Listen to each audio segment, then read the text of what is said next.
Bayangkan, seorang wanita berhijab mengaku mengajarkan ilmu agama, tapi di balik kata-katanya yang manis, ternyata dia pelakor yang menghancurkan rumah tangga orang lain. Inilah kisah nyata yang bikin geger kampung, hingga viral di YouTube dan jadi bahan gosip sampai ke kampung sebelah. Halo semuanya, balik lagi di channel Cerita Mila. Hari ini kita bawakan kisah yang bikin emosi campur aduk tentang seorang istri sabar yang rumah tangganya hancur gara-gara pelakor berkedok ustazah. Menurut kalian gimana rasanya kalau suami yang kita cintai justru tergoda dengan wanita yang ngaku ngajarin agama? Apakah kalian pernah dengar kasus seperti ini di sekitar kalian? Yuk tulis pendapat kalian di kolom komentar. Jangan lupa tekan tombol like kalau kalian greget sama kisah ini. Dan tentu aja subscribe biar nggak ketinggalan cerita-cerita terbaru dari kita. Nah, itu dia sedikit bocoran kisah yang akan kita angkat kali ini. Penasaran gimana kelanjutannya? Yuk langsung aja kita masuk ke cerita lengkapnya. Siang itu, suasana kampung begitu ramai. Di warung Bu Yati, tempat biasa ibu-ibu berkumpul, terdengar kabar baru. Ada seorang wanita muda berhijab yang pindah ke kontrakan dekat mushola. Namanya Aisyah, wajahnya cantik, tutur katanya halus, dan konon katanya dia lulusan pondok pesantren. Wah, cocok banget tuh jadi guru ngaji di kampung kita, celetuk Bu Marni sambil menyeruput kopi hitamnya.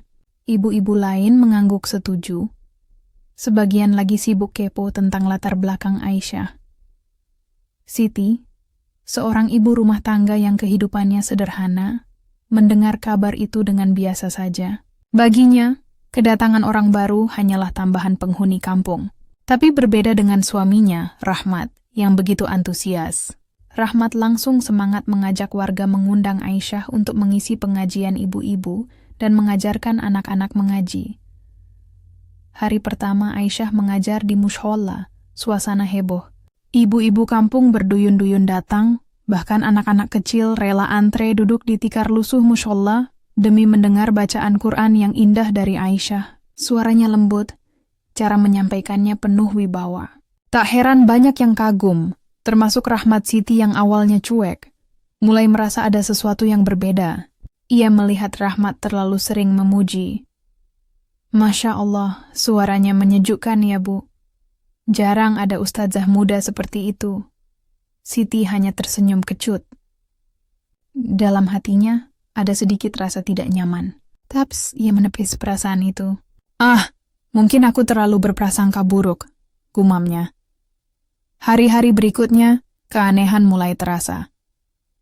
Rahmat sering pulang lebih malam dari biasanya, dengan alasan ikut diskusi agama bersama Aisyah. Cuma kajian kok Bu, masa kamu curiga? Begitu katanya setiap Siti bertanya. Namun yang membuat hati Siti semakin resah, Aisyah mulai sering datang ke rumah mereka. Awalnya untuk membimbing anak-anak ngaji, tapi lama-lama justru lebih sering berdiskusi di ruang tamu bersama Rahmat. Sementara Siti hanya menyiapkan minuman di dapur.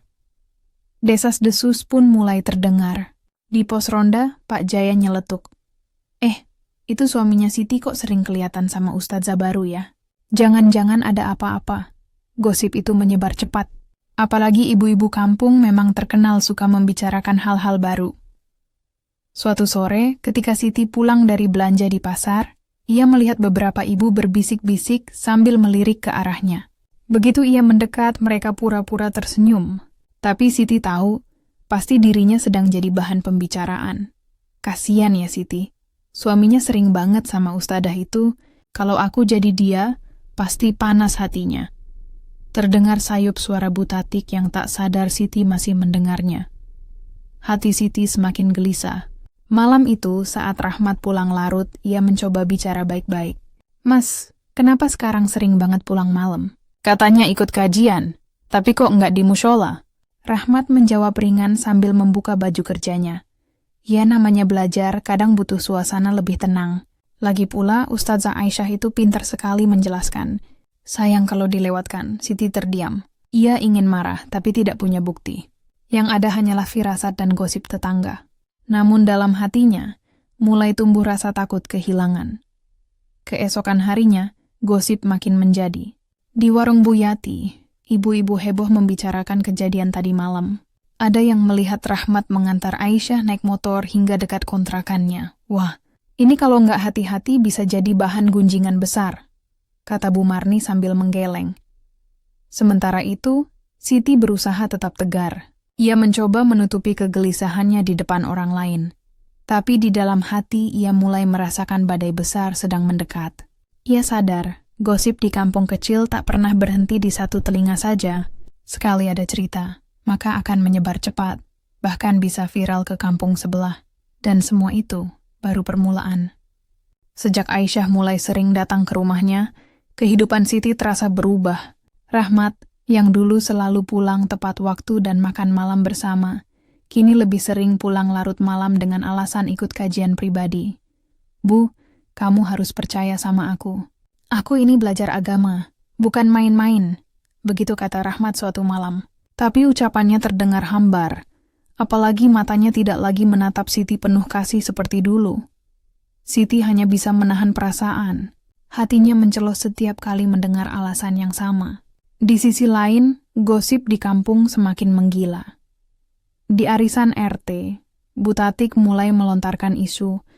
Aku lihat loh, Mas Rahmat itu sering boncengin Ustazah Aisyah naik motor.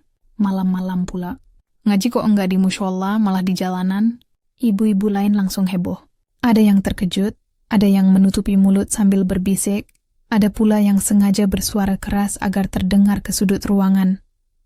Ya Allah, jangan-jangan ada main di balik ngaji. Ujar Bu Rini sambil melirik ke arah Siti yang duduk terdiam. Siti berusaha menahan air mata. Ia tersenyum kaku, pura-pura tidak mendengar.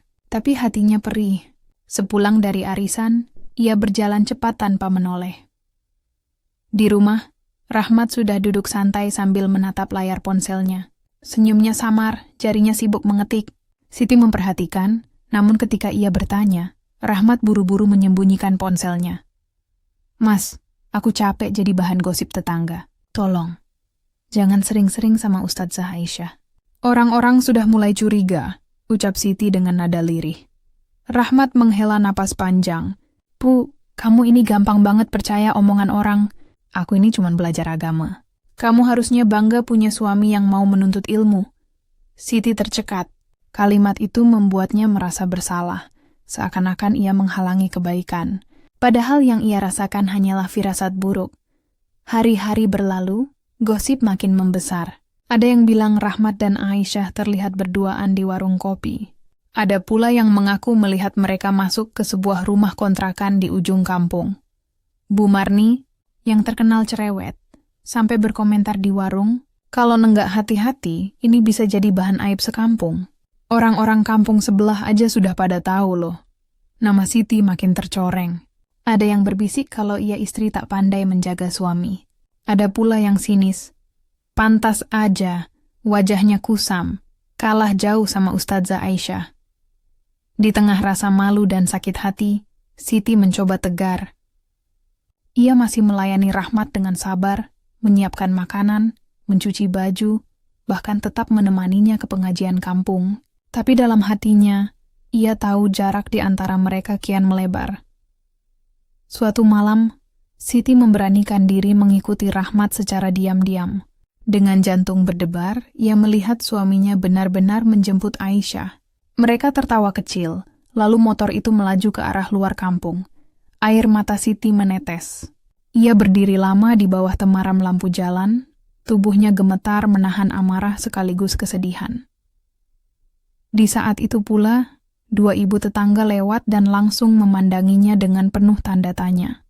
Keesokan harinya, cerita itu sudah tersebar. Istrinya sendiri sampai ngintipin suami. Astaga, berarti gosip itu bener dong. Gosip pun menjalar seperti api yang menyambar jerami kering. Nah, bukan hanya di kampungnya, tapi juga sampai ke kampung sebelah. Anak-anak muda bahkan mulai bergurau di warung kopi. Ustazah ngaji spesial buat bapak-bapak ya. Siti semakin tertekan. Ia merasa hidupnya kini jadi tontonan. Di jalan, tatapan orang-orang seperti pisau yang menusuk. Namun di balik itu semua, ia tahu badai yang lebih besar sedang menunggu. Dan badai itu sebentar lagi akan pecah. Malam itu udara terasa gerah meski hujan baru saja reda. Siti duduk gelisah di ruang tamu. menatap jam dinding yang sudah menunjukkan pukul 9 malam. Rahmat belum pulang. Hatinya sudah tidak bisa lagi menahan rasa curiga. Tanpa pikir panjang, ia mengenakan jilbabnya, lalu keluar rumah. Dengan langkah tergesa ia menuju jalan besar, berharap bisa menemukan keberadaan Rahmat. Dan benar saja, dari kejauhan ia melihat motor suaminya melintas, dengan Aisyah duduk di jok belakang. Mereka berdua tampak akrab, tertawa kecil seakan dunia hanya milik mereka. Ya Allah, ternyata benar, bisik Siti. Air matanya jatuh tak tertahan. Siti tidak langsung menampakkan diri. Itu memilih membuntuti mereka dari jauh. Motor itu akhirnya berhenti di sebuah rumah kontrakan di ujung kampung. Lampu teras menyala, pintu rumah terbuka. Dengan cepat Rahmat dan Aisyah masuk ke dalam. Siti gemetar. Rasa sakit di dadanya bercampur dengan amarah. Ia tidak peduli lagi dengan harga diri. Malam itu juga ia memutuskan untuk menghadapi mereka. Dengan langkah terhuyung tapi penuh keberanian, Siti menghampiri rumah itu. Begitu sampai di depan pintu, ia langsung mengetuk keras. Assalamualaikum. Mas, buka pintunya. Aku tahu kalian di dalam. Beberapa warga yang kebetulan melintas ikut berhenti, penasaran. Mereka saling berbisik lalu mendekat.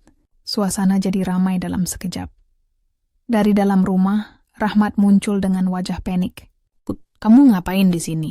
Tanyanya terbata-bata. Siti menatapnya dengan mata penuh amarah. "Aku yang harus tanya. Kamu di sini sama siapa?" "Sama ustazah itu kan?" Aisyah akhirnya keluar dari balik pintu, wajahnya pucat. Tapi bukannya menyesal. Ia malah mencoba tersenyum tenang. "Ibu jangan salah paham. Kami hanya berdiskusi agama." "Diskusi agama tengah malam di rumah sepi begini? Kamu pikir aku bodoh?" teriak Siti, membuat warga semakin banyak berdatangan. Beberapa ibu langsung menutup mulut, kaget dengan pemandangan itu. Astaga, ternyata gosip itu benar.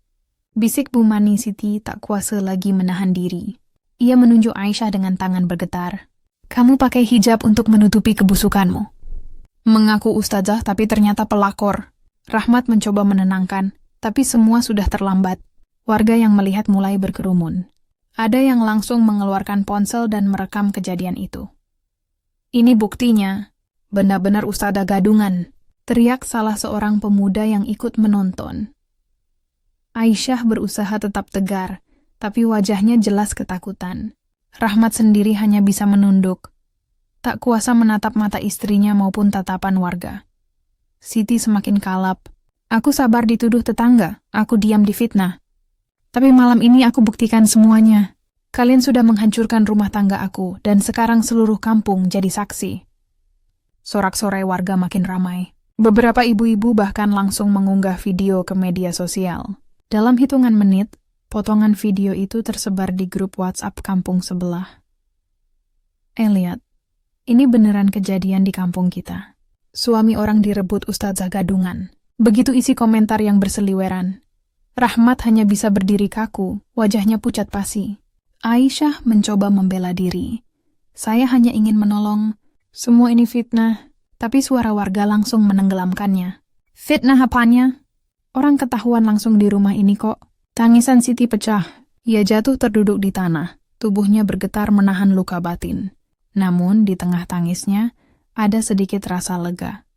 Akhirnya kebenaran terungkap.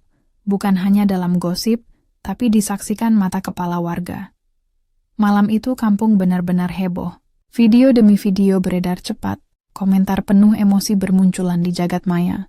Bahkan ada yang menuliskan, "Ini harus viral biar jadi pelajaran. Jangan jadikan agama topeng untuk berbuat dosa."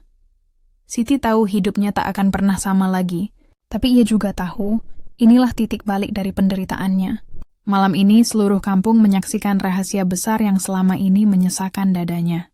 Dan mulai detik itu, nama ustadzah gadungan jadi bahan hinaan di mana-mana. Pagi setelah kejadian itu, kampung langsung gempar. Video Siti memergoki Rahmat dan Aisyah sudah tersebar luas. Grup WhatsApp RT, arisan, sampai grup pengajian penuh dengan rekaman yang sama. Bahkan kampung sebelah ikut heboh membicarakannya. Di warung Buyati, ibu-ibu berkerumun sambil memutar ulang video itu. Suaranya menggema. "Ya Allah, ternyata beneran toh," ujar Butatik sambil menggeleng. "Katanya ustadzah ngajarin agama. Malah ngajarin cara ngerebut suami orang," timpal Bu Rini dengan sinis. Nama Aisyah seketika hancur. Warga yang dulu menyambutnya hangat kini berubah jadi dingin. Anak-anak yang biasanya semangat ngaji bersamanya, kini dilarang orang tuanya. Tak ada lagi yang mau datang ke rumah kontrakannya. Setiap Aisyah keluar rumah, bisik-bisik langsung terdengar. Ada yang sengaja membuang muka, ada yang menatapnya dengan sinis, ngaku ustazah padahal pelakor. Kasihan Siti sabar banget ditipu depan mata. Aisyah mencoba bertahan tapi makin lama makin tersudut. Hingga suatu sore, sekelompok ibu-ibu mendatanginya di kontrakan. Maaf Bu, kampung kami nggak butuh guru ngaji yang akhlaknya seperti ini. Lebih baik ibu pergi saja, kata Bu Marni tegas. Air mata Aisyah jatuh. Ia mencoba menjelaskan, tapi tak ada yang mau mendengar. Bagi warga, skandal itu sudah cukup bukti. Sementara itu, Rahmat pun bernasib sama. Ia dipermalukan di depan warga saat musyawarah RT. Ketua RT menegur keras, Mas Rahmat, apa kamu sadar perbuatanmu sudah bikin malu keluarga, juga mencoreng nama kampung? Warga ramai-ramai menimpali.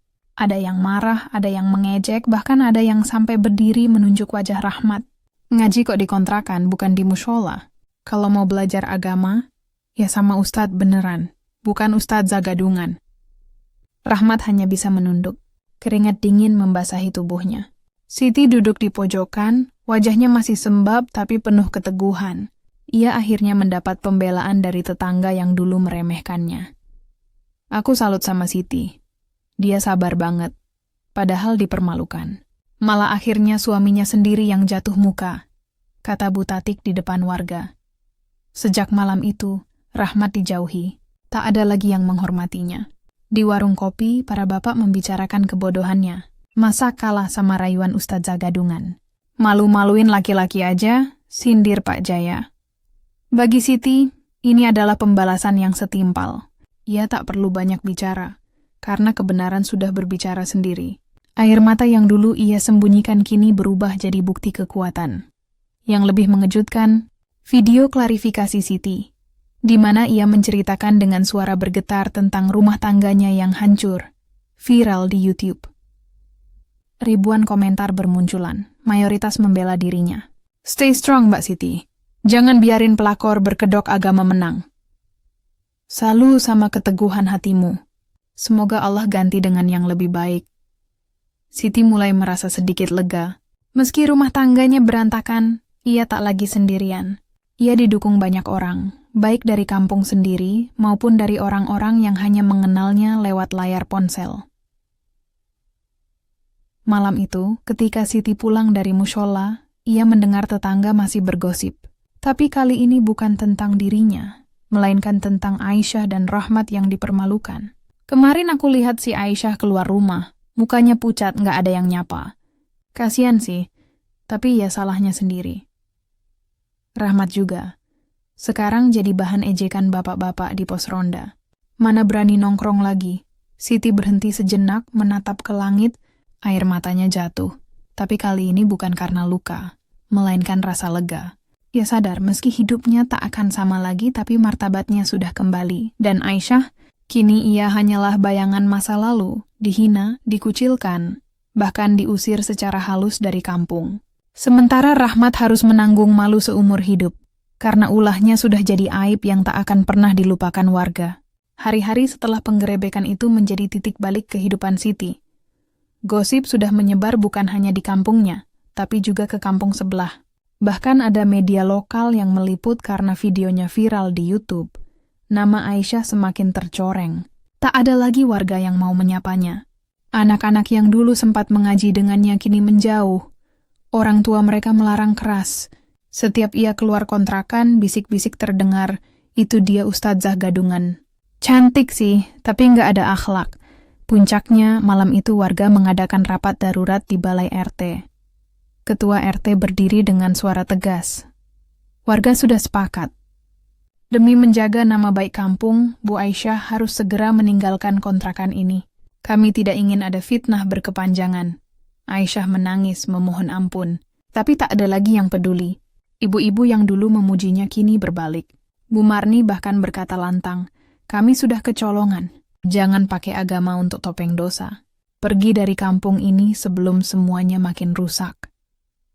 Keesokan paginya, Aisyah benar-benar pergi dengan membawa satu koper kecil. Tak ada yang mengantar, tak ada yang peduli. Hanya tatapan sinis yang mengiringi langkahnya. Sementara itu, Rahmat terpuruk. Sejak skandal itu, ia kehilangan wibawa di mata warga. Di warung kopi, ia jadi bahan ejekan. Di musola, ia tak lagi dipercaya jadi panitia kegiatan. Bahkan di pos ronda, kehadirannya dianggap aib. Lihat tuh, suami Siti. Dulu sok alim, sekarang jadi bahan ketawaan. Bisik seorang bapak. Rahmat hanya bisa menunduk, rasa malu menelannya bulat-bulat. Malam-malamnya diisi dengan penyesalan. Ia berusaha meminta maaf pada Siti, tapi luka di hati istrinya terlalu dalam. Mas, kamu sudah hancurin rumah tangga kita. Aku sabar dihina tetangga, tapi aku nggak bisa sabar kalau agama dijadikan alasan buat selingkuh, kata Siti tegas. Untuk pertama kalinya, Rahmat melihat ketegasan itu di mata Siti. Tak ada lagi istri lembut yang selalu diam dan menahan. Kini ia berdiri sebagai perempuan yang kuat, yang sudah melalui badai. Ironisnya, di tengah kehancuran rumah tangganya, justru Siti yang mendapat dukungan besar. Video klarifikasinya di YouTube ditonton ratusan ribu kali. Komentar demi komentar terus membanjiri. Semangat Bu, kamu nggak sendirian. Pelakor pakai agama harusnya dipermalukan kayak gini. Kami doakan hidupmu lebih baik tanpa laki-laki pengkhianat. Siti membaca komentar itu dengan hati haru. Ia merasa kekuatannya kembali. Bukan hanya karena dukungan warga kampung, tapi juga dari orang-orang yang sama sekali tidak ia kenal. Hari Minggu sore, di warung Bu Yati, ibu-ibu kembali bergosip. Tapi kali ini mereka bukan lagi membicarakan aib Siti, melainkan memuji keteguhan hatinya. Kasihan sih, tapi salut sama Siti. Dia bisa bangkit, malah jadi contoh buat kita semua, ujar Bu Tatik. Iya, rumah tangganya mungkin hancur, tapi martabatnya lebih mulia sekarang. Tambah Bu Rini. Bahkan ada beberapa anak muda yang sengaja datang ke rumah Siti untuk memberi semangat. Bu, kami dukung Ibu. Jangan takut, yang salah itu mereka, bukan Ibu. Siti menahan tangis, rasa syukurnya meluap. Ia sadar. Kadang musibah besar datang bukan untuk menghancurkan, tapi untuk menguatkan. Malam itu, ia berdiri di depan cermin. Wajahnya masih menanggung luka, tapi matanya berkilat dengan tekad baru. Aku mungkin kehilangan suami, tapi aku tidak kehilangan harga diri. Dan aku akan terus melangkah. Demi anak-anakku, demi masa depan, bisiknya pelan. Sementara Rahmat, meski mencoba memperbaiki diri, tetap tak bisa menghapus aibnya. Warga sudah terlanjur menilai. Aisyah pun hilang entah kemana, meninggalkan Rahmat dengan penyesalan yang tak ada habisnya. Karma sudah bekerja, pelakor berkedok agama itu diusir dengan hinaan, Rahmat menanggung malu seumur hidup, sementara Siti berdiri sebagai pemenang sejati, perempuan yang bertahan meski dihantam badai, dan keluar lebih kuat daripada sebelumnya. Cerita ini pun menyisakan pesan moral yang kuat. Jangan pernah menjadikan agama sebagai topeng untuk menutupi dosa. Karena pada akhirnya, kebenaran akan terungkap, dan yang berkhianat akan menuai balasan.